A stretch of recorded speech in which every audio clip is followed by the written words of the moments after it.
بنور وبقدرته وبجلاله وبكماله أسرته خير أسرة شجرته خير شجرة اسمه أحمد مرفوع على العرش وأرزين محمد صلى الله عليه وسلم ثم الصلاة والسلام على سخن گزار منبر سلوطی سرور مطلبی ابن ام النبی در العطا مہر برج انما شہسوار لافتہ پیشوائے انبیاء عروۃ الوثقی کلمۃ الحسنہ سید الاوصیاء عماد الاصفیاء رکن الاولیاء آیت اللہ العظمی خیر المؤمنین امام المتقین اول العابدین ازہد الزاہدین سید المواحدین حبل اللہ المتین لنگر آسمان و زمین وجہ اللہ عین اللہ نور اللہ سر اللہ باب اللہ عظم اللہ اسد اللہ الغالب غالب علی کل غالب علی بن ابی طالب صلوات اللہم صلی علی محمد وعلی محمد اولاد الطیبین الطاہرین المعصومین المنتجبین المہدیین ولعن اللہ تعالی علی قوم الظالمین الکافرین المنافقین المتکبرین اما بعد فقد قال حق سبحانہ وتعالی فی کتابہ المجید وفرقانہ الحمید وحسن السالکین وقولہ الحق بسم اللہ الرحمن الرحیم هو الذی ارسل رسولہ بالہدی ودین الحق لیظہرہ علی دین کلہ ولو کرہ المشرکون بلندر صلوات پڑھیں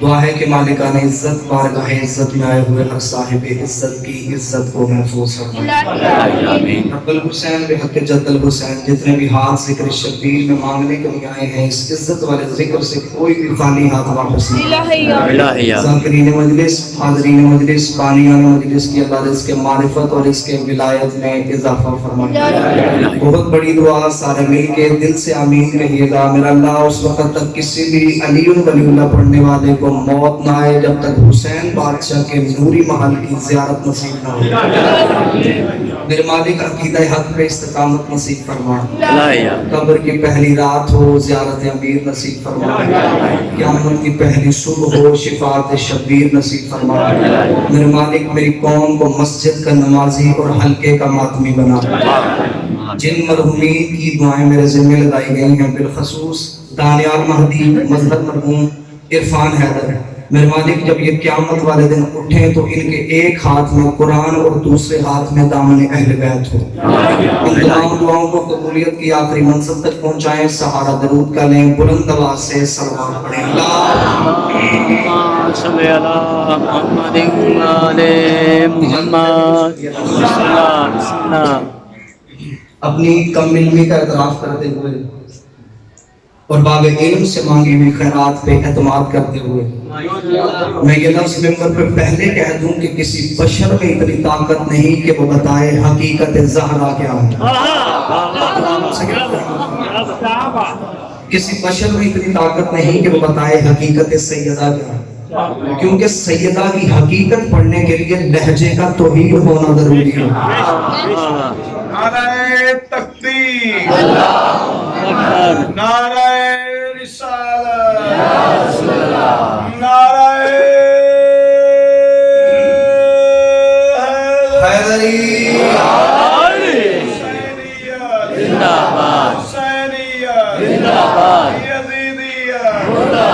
دشمنان اہل بیت پر لعنت تعدیل ظہور امام زمانہ بلند تر صلوات اللہم صلی علی محمد وعلی محمد کسی بشر میں اتنی طاقت نہیں متوجہ ہیں صاحبان کسی بشر میں اتنی طاقت نہیں کہ وہ بتائے حقیقت زہرا کیا ہے کیونکہ سیدہ کی حقیقت پڑھنے کے لیے لہجے کا توحید ہونا ضروری ہے لہجہ توحید ہو سماعت رسول کی ہو لفظ قرآن کے ہوں لکھنے والا علی ہو سننے والا حسن ہو چادر تطہیر کی ہو پھر جا کے کوئی بتائے کہ سیدہ کے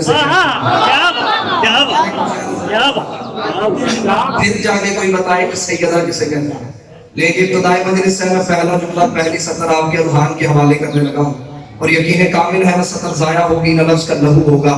زہرا کہتے کسے ہیں؟ جس کی تسبیح کے دانے گنہگار کو رحمان سے مشورے کے قابل بنائے، اسے بطول کہتے ہیں۔ اب بولے وہ بندہ جو سیدہ سے خیرات لینے کے لیے آیا، جو سمجھ کے بولا، اس کا میں شکریہ ادا کرتا ہوں۔ تسبیح سے ہوتا ہے استخارہ، استخارے کو کہتے ہیں اللہ سے مشورہ۔ تسبیح ہے جناب سیدہ سے منسوب، جس کی تسبیح کے دانے گنہگار کو رحمان سے مشورے کے قابل بنائے، اسے بطول کہتے ہیں۔ اگلے جملے پہ ہر بندے کا ہاتھ اٹھا ہوا نظر آئے مجھے، بطول کہتے کسے ہیں؟ جو کعبے سے زیادہ پاک ہو، اسے بطول کہتے ہیں۔ جو کعبے، میں نے یہ نہیں کہا جو کعبے جتنی پاک ہو، جو کعبے سے زیادہ پاک ہو۔ دعویٰ میں نے کیا، دلیل میں لے کے جاؤں گا، ابھی کا بھی قرآن ممبر پہ لے کے آؤ۔ قرآن کھولتے ہیں، قرآن سے پوچھتے ہیں کہ کعبہ کتنا پاک ہے، پھر اسی قرآن سے پوچھتے ہیں کہ بطول کتنی پاک ہے۔ آپ نے خدا کی کتاب سے پوچھا، اللہ کی کتاب تو بتا کعبہ کتنا پاک ہے، تو خدائے نبی صلی اللہ علیہ ابراہیم سے گفتگو کرتے ہوئے کہا تھا، یا ابراہیم الطاہر بیتی، ابراہیم میرے گھر کو تو پاک رکھ، ابراہیم میرے گھر کو تو پاک رکھ۔ اس کا مطلب گھر اللہ کا تھا، پاک رکھنا ڈیوٹی ابراہیم کی تھی۔ گھر اللہ کا تھا، صاف رکھنا ڈیوٹی ابراہیم کی تھی۔ اب توحید سے پوچھتے ہیں کہ بطول کتنی پاک ہے، اب توحید کا لہجہ ہی بدل گیا، اب قدرت کے تیور ہی بدل گئے۔ اب آج پروردگار ہے، انما یرید اللہ لیذھب عنکم الرجس اہل البیت ویطہرکم تطہیرا۔ بطول میرا ارادہ ہے تجھے میں پاک رکھوں، کعبے کو ابراہیم پاک رکھے، بطول کو توحید پاک رکھے۔ پھر کعبہ اتنا پاک ہے جتنی ابراہیم میں طاقت ہے، بطول اتنی پاک ہے جتنی توحید ہے۔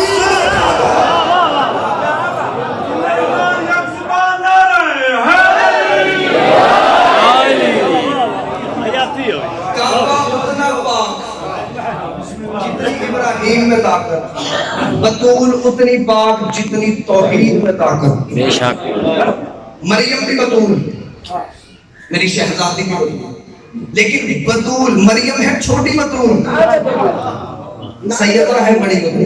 بالکل، مریم ہے چھوٹی بطول، سیدہ ہے بڑی بطول۔ چلیں اس میں دلیل دے دیتا ہوں۔ مریم کا ایک بیٹا معصوم ہے، سیدہ کے 11 بیٹے معصوم ہیں۔ مریم کا ایک بیٹا معصوم، سیدہ، اور بطول اسے کہتے ہیں جسے شریعت میں نماز کے لیے وضو کی ضرورت نہ ہو، اسے بطول کہتے ہیں۔ اور بطول، میں اپنی نوجوان نسل کے لیے جملہ کہہ دیتا ہوں، بطول نام نہیں، لقب نہیں، بطول ہے عہدہ۔ جیسے مردوں میں نبی، امام، خلیفہ، ایسے خواتین میں عہدہ ہے جسے بطول کہتے ہیں۔ مریم میں بطول ہے، سیدہ بھی بطول۔ مریم ہے چھوٹی بطول۔ جناب مریم کی اور سیدہ کی اسمت میں ایک اور بڑا فرق پڑ جاتا ہے۔ مریم کے کھانے جنت سے آتے تھے، اور جو جنت کی روٹی کا انتظار کرے اسے مریم کہتے ہیں، جس کے ہاتھ کی پکی روٹیوں کا جنت انتظار کرے۔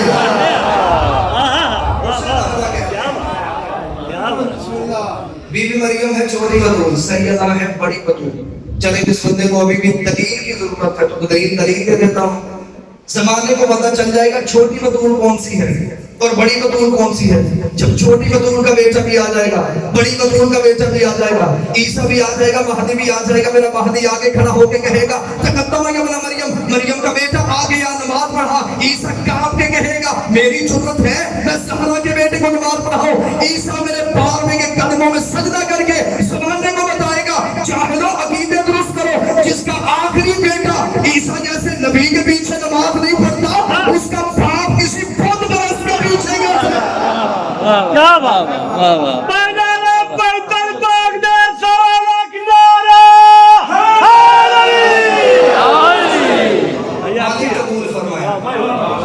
اب مجھے کوئی منوا ہی نہیں سکتا کہ آل محمد رازق نہیں، آل محمد ہی رازق۔ مریم ہے چھوٹی بطول، سیدہ ہے بڑی بطول۔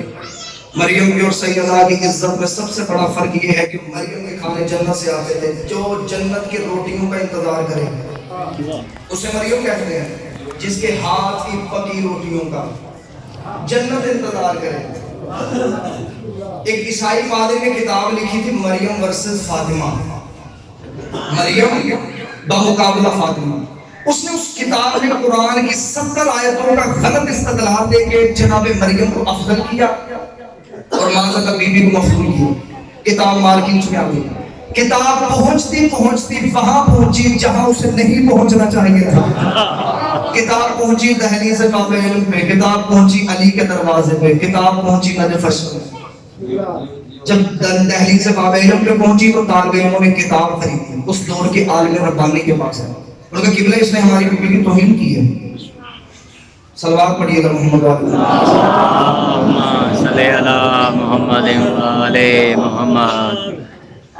جب کتاب مالکین میں آئی تو طالب علموں نے کتاب خریدی اور اس دور کے عالم ربانی کے پاس ہے. ان کا قبلہ اس نے ہماری بیوی کی توہین کی ہے. ان کا پھر میرے پاس کیوں آئے گا؟ کہنے کہ سرکار ہم اس کے قتل کا فتویٰ دیں گے.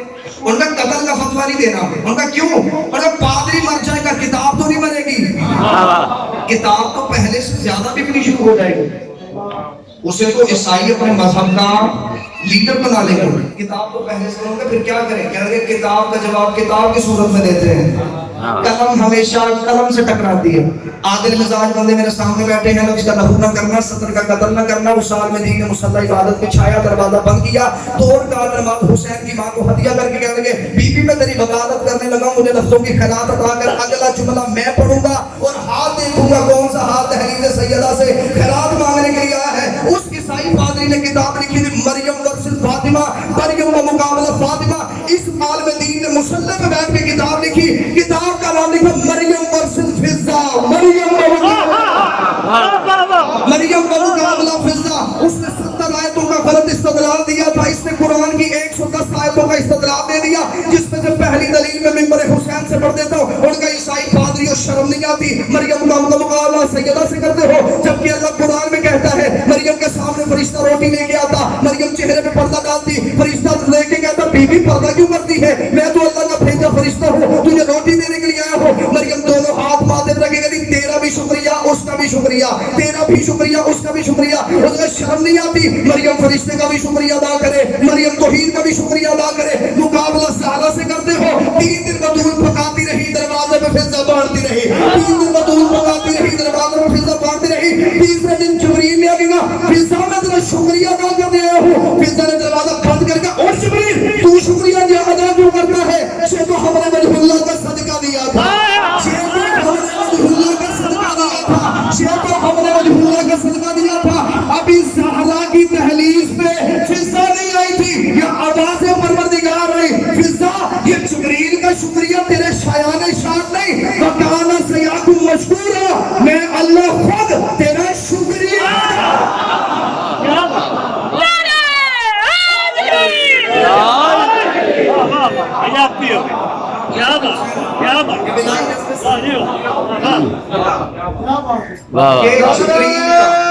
تکبیر,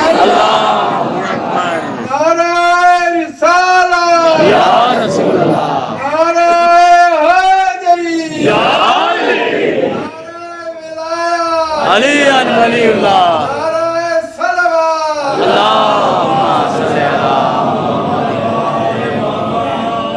یہ جبریل کا شکریہ تیرے شایان شان نہیں, میں اللہ خود تیرا شکریہ. جو فرشتے کا شکریہ ادا کرے اسے مریم کہتے ہیں, جس کا اللہ شکریہ ادا کرے اسے زہرا نہیں زہرا کی کنیز کہتے ہیں. جس کا خود خدا شکریہ ادا کرے اسے بی بی فضہ کہتے ہیں. اور آج تک جب بھی جناب سیدہ کی فضیلت پڑھی گئی تو سب سے بڑا بی بی کی فضیلت پڑھتے ہوئے جملہ کہا گیا کہ یہ نبی کی بیٹی ہے, علی کی زوجہ ہے, حسنین کی اماں. لیکن میں جملہ کہنے لگا ہوں, پتہ نہیں کتنے بندے بولیں گے, کتنے بندے چپ کر جائیں گے. آج تک کہا گیا ہے نبی کی بیٹی, علی کی زوجہ, حسنین کی اماں. اس بی بی کو اپنے تعارف کے لیے کسی بھی رشتے کی ضرورت نہیں, کیونکہ رشتوں سے تعارف اس کا کروایا جاتا ہے جو خود غیر معتبر ہو. چلے میں مثال دے دیتا ہوں, باپ مشہور ہو بیٹا مشہور نہ ہو تو کہا جاتا ہے کہ فلاں کا بیٹا. اگر بیٹا مشہور ہو باپ مشہور نہ ہو تو کہا جاتا ہے جی فلاں کا باپ. یعنی تعارف ہمیشہ کروایا جاتا ہے نام پر سے, عزت کی جاتی ہے نام پر کی وجہ. بی بی کو اپنے تعارف کے لیے کسی رشتے کی ضرورت نہیں. بہت بڑا شرف ہے نبی کی بیٹی ہونا. بہت بڑی عزت کی بات ہے علی کی زوجہ ہونا، بہت بڑے مقام کی بات ہے حسنین کی والدہ ہونا، لیکن اس بی بی کو اپنے تعارف کے لیے رشتوں کی ضرورت نہیں۔ اگر کوئی بندے سمجھ رہے ہیں کہ شاید یہ میرا اپنا بنایا ہوا عقیدہ ہے تو میں دلیل دے دیتا ہوں۔ جب فرشتوں نے پوچھا تھا میرے اللہ یہ چادر کے نیچے ہے کون، اللہ نے یہ نہیں کہا تھا نبی کی بیٹی ہے، علی کی زوجہ ہے، حسنین کی اماں ہے، خدا نے کہا ہم فاطمہ و ابوہا و بعلہا و بنوہا، یہ فاطمہ ہے، یہ فاطمہ کا باپ ہے، یہ فاطمہ ہے، یہ فاطمہ کا شوہر ہے، یہ فاطمہ ہے، یہ فاطمہ کے بچے ہیں۔ خدا نے سیدہ سے تعارف کروا کے دنیا کو بتا دیا سیدہ کو رشتوں کی ضرورت نہیں، رشتوں پر سیدہ کی ضرورت ہے۔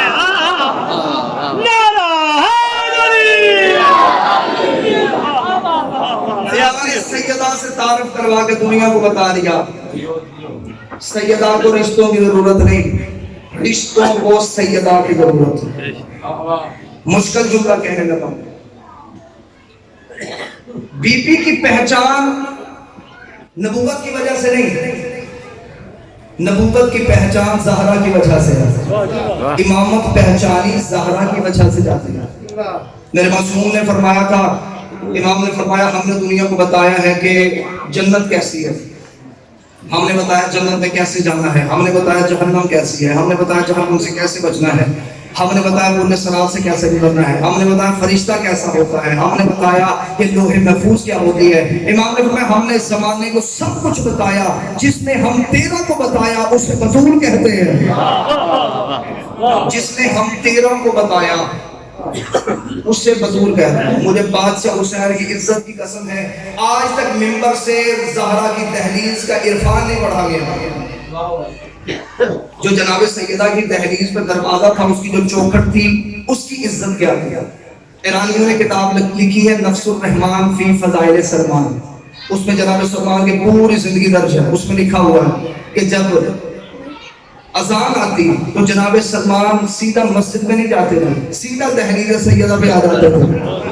بندوں نے کہا یا رسول اللہ سلمان بڑھا ہونے کی وجہ سے دیر سے نہیں آتا، یہ کئی دیر تیری بیٹی کے دروازے میں پڑا رہتا ہے، اسے کہیں جب مسجد سے آواز آئے اذان آئے تو سیدھا مسجد میں آیا کرے۔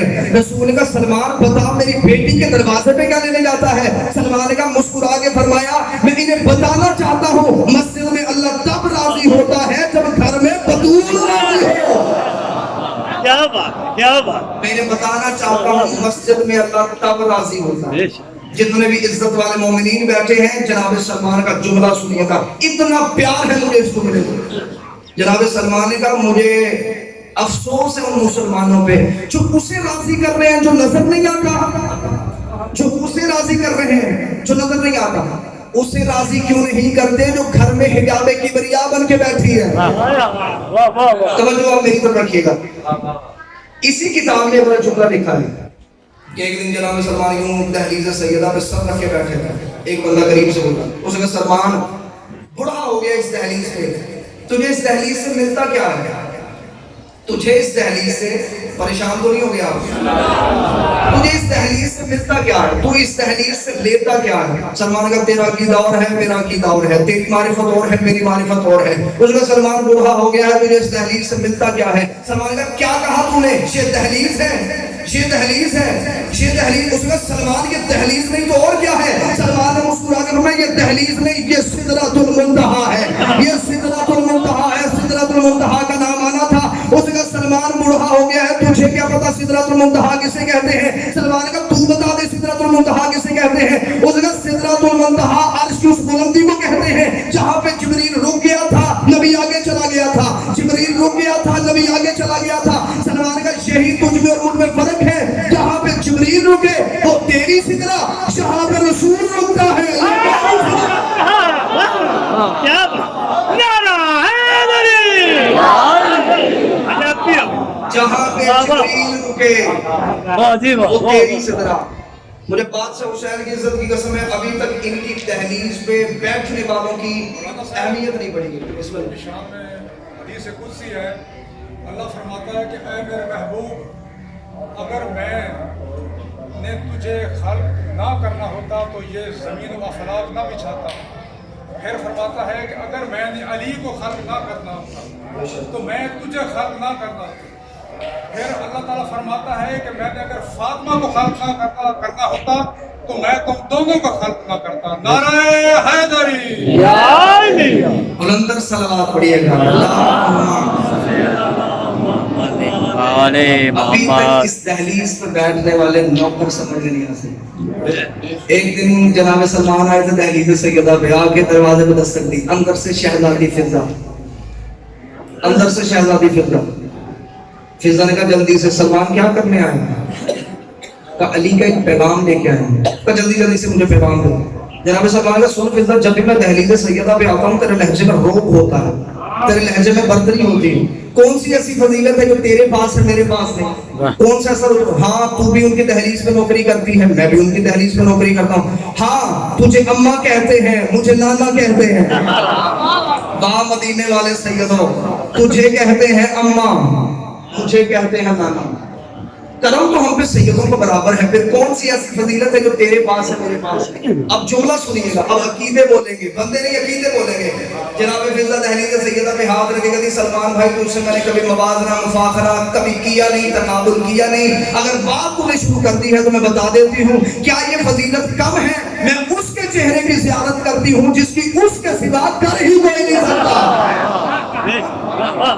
میں چہرہ سیدہ کی کاریہ ہوں, میں گھر میں سیدہ والا قرآن پڑھتی ہوں.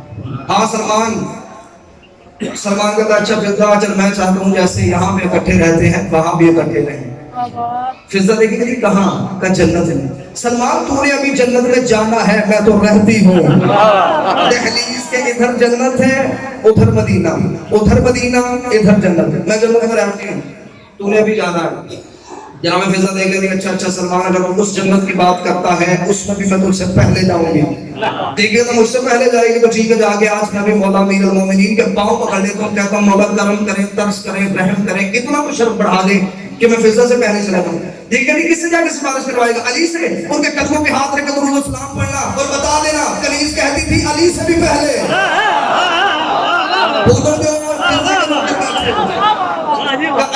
علی سے پہلے کا نام آنا تھا یوں پھڑپڑاتا ہوا بدن, کپکپاتا ہوا چہرہ, دوڑا سلمان محمدی. ابھی جا کے رسول سے شکایت کرتا ہوں, بیٹا کہہ کے آپ نے مزاج بدل دیا ہے فضا کا. آج اس نے یہ کہنا شروع کر دیا علی سے پہلے. دیکھیں نہیں کس سے جا کے سفارش کروائے گا؟ علی سے. ان کے قدموں پہ, نبی سے, ان کے قدموں پہ ہاتھ رکھ کے درود و سلام پڑھنا اور قدم چوم کے کہہ دینا کنیز کہتی تھی محمد سے بھی پہلے. اتنا جملہ کہنا تھا یا یوں آنکھوں میں غصہ, چہرے پہ جلالت. دوڑا سلمان محمدی مسجد میں, جا کے گرا رسول کے قدموں میں, یا رسول اللہ. اتنا جملہ کہنا تھا یا نبی نے قدموں کی طرف دیکھا, فضا سے بحث تو نہیں کر کے آیا. یا رسول اللہ گیا تو اسے کہا تجھ سے پہلے میں حیران ہوا, علی سے پہلے, آپ سے بھی پہلے. یہ کیا مزاج ہے فضا کا؟ یہ ایسی باتیں کیوں کرتی ہے فضا؟ میں بھی تو ان کی دہلیز پہ نوکری کرتا ہوں, میں بھی تو آپ کی دہلیز پہ نوکری کرتا ہوں. ہمیں سیدوں نے ایک جیسا شرط بخشا ہے کہ فضا ایسی باتیں کیوں کرتی ہے؟ جناب رسول خدا نے سلمان کا ہاتھ پکڑا, دہلیز سیدہ پہ آگے, ادھر فضا کو بٹھایا, ادھر سلمان کو بٹھایا. رسول نے فرمایا فضا کیا کہا تو نے سلمان سے؟ فضا مسکرا کے کہتی یا رسول اللہ آپ کو تو پتہ ہے میں وہی بولتی ہوں یا وہ بولتا ہے یا آپ بولتے ہیں. میں تو وہ بولتی ہوں یا وہ بولتا ہے یا آپ بولتے ہیں. یا رسول اللہ پچھلے جمعہ کا خطبہ تھا, مدینے کی مسجد تھی, آپ نے ممبر پہ بیٹھ کے خطبہ ارشاد فرمایا تھا. حسن چھن چھنے آپ سے سنا تھا, حسن چھن چھنے آگے شہزادی کو سنایا تھا. شہزادی نے مجھے رات کے اندھیرے میں بیٹھ کے سنایا تھا. یا رسول اللہ آپ نے پچھلے جمعے کے خطبے میں ارشاد فرمایا تھا قیامت کا میدان ہوگا, نفس نفسی کا عالم ہوگا, ہر ایک امتی اپنے مال توڑنے کے بعد جنت میں جانے کا انتظار کرنا ہوگا. ہر ایک امتی انتظار کرے گا کب میرا نبی آئے مجھے جنت میں لے کے جائے. 1.25 لاکھ نبیوں کا انتظار امتیں کر رہی ہوگی, 1.25 لاکھ انبیاء انتظار کریں گے جب تک سید الانبیاء سردار الانبیاء خاتم الانبیاء آئے. آپ جنت کے دروازے پہ نہیں جا سکتے. اور آپ ہی نے فرمایا تھا جب میں نبی میدان معاشر میں آؤں گا میں انتظار کروں گا جب تک میری بیٹی زہرا نہیں آئے گی, میں جنت کے دروازے کو نہیں کھولوں گا. اور آپ ہی نے فرمایا تھا میری بیٹی زہرا ایک نور کی اماری پہ بیٹھ کے آئے گی. آپ نے سلمان کو نہیں بتایا اس اماری کی بہار فضا کے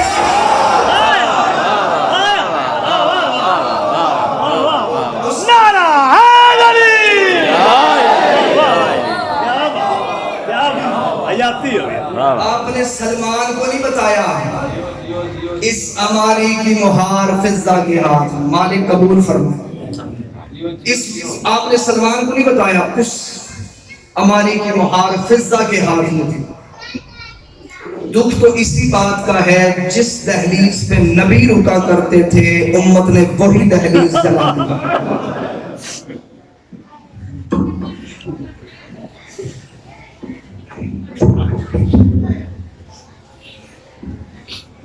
جس دہلیز پہ محمد رکا کرتے تھے امت نے وہی دہلیز جلا دی. آج بھی مسلمانوں کا غصہ نہیں ملا. مجھے بیوی کی چادر کی قسم ہے یہ واحد مظلومہ ہے جس کے درد بھی چھپا لیے گئے. مصائب کیفیت کا نام ہے جو میں بول رہا ہوں وہ محسوس کیجئے گا. یقیناً ہر بندے کا رونا نکل آئے گا. یہ واحد مظلومہ ہے جس کے درد بھی چھپا لیے گئے. سوچو تو صحیح، علی کے تو صرف فضائل چھپائے گئے ہیں، زہرا کے مصائب بھی چھپائے گئے. ممبر سے پڑھے بھی نہیں جا سکے، کتابوں میں لکھے بھی نہیں جا سکے. آدھے سے زیادہ درد تو وہ ہیں جو بطول نے علی کو بھی نہیں بتلائے. نہیں آتی کسی مسلمان کو شہادت، نہیں آتی ذاکروں کو شہادت. بی بی کی کتنی زخمی تھی کوئی نہیں جانتا، کتنی زخمی تھی صرف پردے والا جانتا ہے. مجھے مولا حسین کی عزت کی قسم ہے، میں نے جملہ کہا کہ آدھے سے زیادہ درد بطول نے علی کو بھی نہیں بتائے. جو بندے ابھی تک نہیں رو سکے، آدھے سے زیادہ درد بطول نے علی کو بھی نہیں بتائے. مجھے عزت حسین کی قسم ہے، علی ساری رات حجرے کا پردہ اٹھا کے چھپ چھپ کے زہرا کو دیکھتے تھے. علی ساری رات بطول کو دیکھنے کے بعد اپنی اولاد کو اٹھاتے، گھر کے کونے میں لے کے جاتے، بیٹوں کا ماتھا چومتے، بیٹوں کی کلائیاں چومتے، رو کے کہتے مجھے بتاؤ تمہاری ماں کتنی زخمی ہے، مجھے بتاؤ تمہاری ماں کے کہاں کہاں تکلیف ہوتی ہے، مجھے بتاؤ تمہاری ماں کو کون سا درد ستاتا ہے. ایک دن حسن نے داڑھی چوم کے کہا بابا فاتح خیبر ہے، آپ شیر خدا ہیں، اگر میں ماں کا درد بتاؤں برداشت کریں گے؟ اب جس نے رونا ہے ماتم کرنا ہے تیاری کرے. اگر میں ماں کا درد بتاؤں برداشت کریں گے؟ علی نے سر سے امامہ اتارا، اپنا ہاتھ حسن کے سر پہ رکھے گا، حسن مجھے درد بتا. حسن نے چیخ مار کے کہا بابا 3 دن ہو گئے ہماری ماں نماز میں قنوت نہیں پڑھتی، ہماری ماں کے ہاتھ قنوت کے لیے نہیں اڑتے، ہماری ماں کے بازو شہید. اللہ ان بازو پر رحم فرمائے. مالک تیرا اور میرا شمار رولی اور رکانے کا. ہماری ماں کے ہاتھ نہیں اٹھتے، ہماری ماں کے بازو شہید. دنیا میں سروے کر لو، جتنے بھی نئے شیعہ ہوئے ہیں کسی سے پوچھ لو، کوئی بھی خیبر پڑھ کے شیعہ نہیں ہوا، جنت پڑھ کے شیعہ نہیں ہوا. کسی سے بھی پوچھو کہ تو شیعہ ہوا ہے تو تجھے کس بات نے شیعہ کیا ہے؟ بندے رو کے کہتے ہیں ہمیں شیعہ کر گیا بطول کا حق، ہمیں شیعہ کر گیا نبی کی بیٹی کا دربار میں جانا، ہمیں شیعہ کر گیا نبی کی بیٹی کا دربار میں. مبلغ اعظم مولانا اسماعیل عالم مقام ہوئے ایک مناظرے کے لیے گئے تھے. مناظرے کا موضوع ہی حق زہرا تھا. جو اس مناظرے کا ثالث تھا، جو جج تھا، وہ ایک اہل سنت تھا جس کا نام چودھری عاشق تھا. وہ فیصلے حق پہ کرتا تھا، منصف مزاج سنی تھا، وہ فیصلے حق پہ کرتا تھا. جب مناظرہ شروع ہوا کتابیں کھل گئیں، ادھر سے ظہر کی اذان کا وقت ہوا، نماز کا وقت ہو گیا. طے یہ پایا ظہر کی نماز کے بعد پھر سے مناظرہ شروع ہوگا. مخالف مولوی نماز پڑھانے کے لیے مسجد میں گیا تو چودھری عاشق اس کے پیچھے جا کے کھڑا ہو گیا. جب نماز ہو گئی سارے چلے گئے. مسجد کی کنڈی لگا کے کہتا ہے دیکھ اب میرے اور تیرے سوا یہاں پہ کوئی نہیں، شیعہ کا مناظر بھی آ گیا ہے، تو بھی آ گیا ہے. مجھے بتا کہ بی بی بطول بازار میں دربار میں گئی تھی یا نہیں گئی تھی؟ اس کا چودھری عاشق نبی کی بیٹی کا بندہ نہیں تھا. رو کے کہتا میں نے پوچھا ہی نہیں بندہ تھا یا نہیں بندہ تھا، مجھے صرف اتنا بتا محمد کی بیٹی دربار گئی تھی؟ اس کا ہاں چودھری عاشق گئی تھی. تب کیا وہ چودھری عاشق اور رو کے کہتا مجھے جلدی سے اتنا بتا کہ بی بی واپس جب آئی ہے خالی آئی ہے یا کچھ لے کے آئی ہے؟ اس کا چودھری عاشق نبیوں کے دل سے کوئی نہیں ہوتے. اس کا شرم نہیں آتی میری بیٹی میرے مرنے کے بعد کسی کمی کے دروازے پہ چلی جائے اور رو کے کہے میں چودھری عاشق کی بیٹی ہوں، بتا دے کے بھیجو گے یا خالی بھیجو گے؟ اس کا بیٹی جو تیری ہے دے کے بھیجیں گے. اس نے رو کے کہا میری بیٹی کا حیا کرتے ہو، محمد کی بیٹی کا کسی نے حیا نہیں کیا.